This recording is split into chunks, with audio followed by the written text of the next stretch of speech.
Ice ஒரு design நெடுமாறனுக்கு ready பண்ணி கொடுக்க, அவரும் அதை சாப்பிட்டு பார்த்து, இந்த டிசைன் நான் எதிர்பார்த்த அளவுக்கு நீ பண்ண மாட்ட அப்படின்றதுல நான் உறுதியா இருந்தேன்.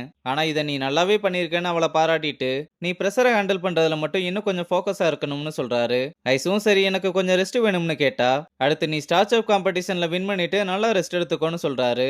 இங்க ரியாவோ ராஜனும் ரெசார்ட்டை பத்தி பயங்கரமா டிஸ்கஸ் பண்ணிக்கிட்டு இருக்கும்போது, ரகுபதி மட்டும் ரெசார்ட்டை நினைச்சு ரொம்பவே டல்லா இருக்க, ராஜன் தான் ஒன்னும் கவலைப்படாதீங்க நான் பாத்துக்கிறேன்னு சொல்றான். இங்க துரையும் வெற்றிக்கு முன்னாடி நிறைய காய்கறிகளை வச்சு இதுல ஏதாவது ஒன்ன சூஸ் பண்ணி ஒரு டிஷ் ரெடி பண்ண சொல்றாரு. அவனும் சரின்னு ஒரு முட்டைக்கோஸ் எடுத்ததும், இதை எதுக்காக சூஸ் பண்ணேன்னு கேட்டா, இதை சமைக்கிறத ஈஸி வேகமாவும் சமைக்க முடியும்னு சொல்றான். அப்புறம் வெற்றி சமைக்கிறதுல பண்ற சின்ன சின்ன மிஸ்டேக் எல்லாத்தையும் அவனுக்கு புரியுற மாதிரி 2 அரை விட்டு சொல்லி தராரு. ஆனா வெற்றி ஒவ்வொரு தடவையும் பிளேட்டிங்ல சொதப்ப செவில்ல 2 வச்சு அவனை தர தரன்னு இழுத்துட்டு வந்து, கவனத்தை இங்க வைடா, எனக்காக சமைக்கணும்னு நினைக்காம உனக்காக சமடான்னு சொன்னா, என்னால இதை சத்தியமா புரிஞ்சுக்க முடியல. நான் எப்படி பிளேட்டிங் பண்ணாலும் உங்களுக்கு பிடிக்க மாட்டுது. டேய் உங்க அப்பாவுக்கு இதே பிரச்சனை தான் இருந்துச்சு. ஆனா அவர் நான் சொன்ன உடனே பிடிச்சுக்கிட்டாரு. நீ நினைக்கிற மாதிரி பிளேட்டிங்ன்றத அழகுபடுத்துறது இல்ல, அது ஒரு அர்த்தத்தை கொடுக்கணும். ஃபர்ஸ்ட் உனக்குள்ள இருக்க ஒரு கதையை எடு. அது சோகம் துக்கம் எதுனாலும் சரி, அதை பாக்குறவங்க அவங்களோட வாழ்க்கையை அதோட ரிலேட் பண்ணி பார்க்கணும். அப்பதான் அது வெறும் சாப்பாடா இல்லாம அவங்களுக்கு ஒரு அனுபவமா மாறும். இப்ப போய் பண்ணுன்னு சொல்லி அனுப்புறாரு. அப்புறம் வெற்றி ஒரு டிஷ் ரெடி பண்ணி அதுக்கு பிளேட்டிங்லாம் முடிச்சிட்டு எடுத்துட்டு வந்து கொடுக்க, என்ன கதைன்னு கேட்டா, இந்த பிளேட்டிங்ல இருக்க வழி வெளியே போற மாதிரி தெரியும், ஆனா அது திரும்பி அந்த டிஷ் கிட்டேயே தான் வரும். எங்க அப்பாவும் அந்த மாதிரி எனக்கு கஷ்டமான பாதையை விட்டுட்டு போயிட்டாருன்னு நினைச்சேன். ஆனா அது வளர்ச்சிக்கான பாதைன்னு இப்ப புரிஞ்சுக்கிட்டேன்னு சொல்றான். துரையும் காம்படிஷன்ல சமைக்கும் போது ஜட்ஜஸ்க்காக சமைக்காத, உன் ஸ்டைல்ல உனக்காக சம. இன்னையோட உன் ட்ரைனிங் முடிஞ்சதுன்னா அவனுக்கு ஆல் த பெஸ்ட் சொல்லி அனுப்புறாரு. இதனால அவனும் ரொம்ப சந்தோஷமா கிளம்பும் போது செல்வி அவனுக்கு கால் பண்ணி அம்மாவோட கண்டிஷன் ரொம்ப மோசமா இருக்கு, நீ வேமா வானேன்னு கூப்பிடுறா. அதனால வெற்றியும் அடிச்சு பிடிச்சு ஹாஸ்பிட்டலுக்கு ஓடி வர, டாக்டரும் அம்மாவுக்கு எப்ப வேணாலும் கண்டிஷன் சீரியஸ் ஆகலாம், அதனால 10 நாளுக்குள்ள ஆபரேஷன் பண்ணியே ஆகணும், நமக்கு ரொம்பலாம் டைம் இல்லைன்னு சொல்லிட்டு போறாங்க. வெற்றியும் அம்மா கிட்ட வந்து, இன்னும் கொஞ்ச நாள் மட்டும் பொறுத்துக்கம்மா, நான் சீக்கிரம் காசை ரெடி பண்றேன், நம்ம கஷ்டமெல்லாம் போயிரும், எல்லாத்தையுமே நான் சரி பண்றேன்னு சொல்றான்.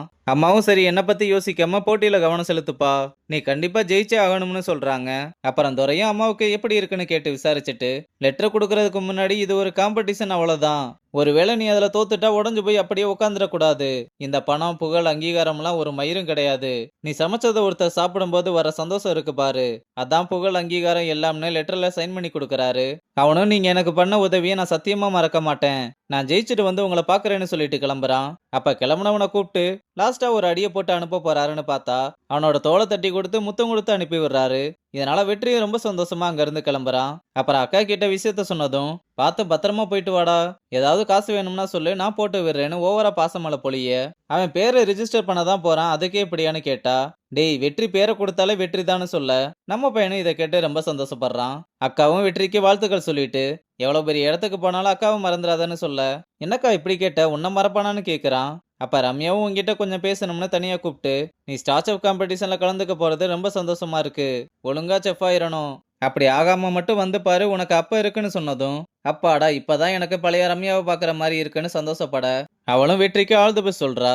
இங்க நெடுமாறன் வரவும் அவரோட ஜூனியர் வந்து வரவேற்று, நீங்க ஆர்ஆர் ரிசார்ட்டை விட்டு வெளியே வந்துட்டீங்கன்னு கேள்விப்பட்டேன், இப்ப அங்க இருந்து வெற்றின்னு ஒருத்தன் வந்து கலந்துக்க போறான், உங்களுக்கு எதுவும் தெரியுமான்னு கேட்க, ரொம்ப நாளா தெரியும்னு, வேலை பார்த்த ரெசார்ட்டுக்குள்ளேயே சீக்ரெட் கிச்சன்லாம் வச்சு நடத்திக்கிட்டு இருந்தான்னு அவனை பத்தி அதையும் இதையும் சொல்லி ஏத்தி விட்டு, அவன் வாங்கிட்டு வர கையெழுத்து கூட ஃபோர்ஜரியா இருக்கலாம்னு நல்லா மண்டையை கழுவி விடுறாப்ல.